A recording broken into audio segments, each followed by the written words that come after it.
یہ جو ذی الحجہ کا عشرہ ہوتا ہے اس میں ذکر اللہ کا اہتمام کرنا چاہیے،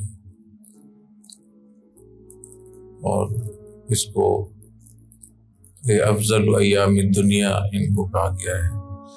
جتنے بھی ایام ہیں دنیا میں ان سب میں افضل یہ 10 دن ہیں، ایسا عشرہ ہے، اس کی بہت فضیلت ہے، اور اس کو بہتر طریقے سے گزارنے کے لیے اس کے لیے الگ سے معمولات مختص کرنے چاہیے۔ حدیث تو ہم پڑھ لیتے ہیں کہ افضل ایام الدنیا ہے، اور ان دنوں میں ذکر اللہ، تسبیح، تحلیل، لا الہ الا اللہ، سبحان اللہ، الحمدللہ، اس سے بہتر اور کوئی عمل نہیں ہے۔ لیکن ان 10 دنوں میں جو بھی نیکیاں کی جائیں گی ان کے مقابلے میں دوسرے دنوں کی نیکیاں وہ اس کے برابر نہیں ہو سکتی۔ وَلَلْ جِہَادُ فِي سَبِيلِ اللَّهِ، حتیٰ کہ جہاد فی سبیل اللہ بھی اس کے برابر نہیں ہو سکتا۔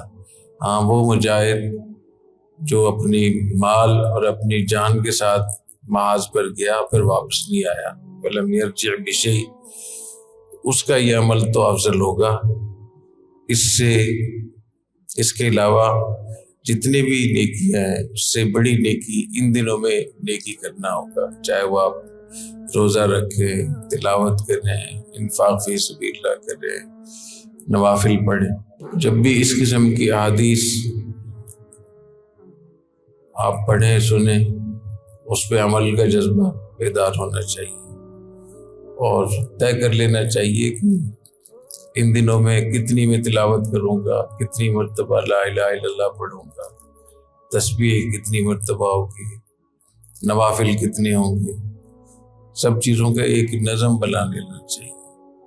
جب کوئی چیز نظم میں آ جاتی ہے وہ بہت بہتر بھی ہو جاتی ہے، اور زیادہ بھی ہو جاتی ہے، آسان بھی ہو جاتی ہے۔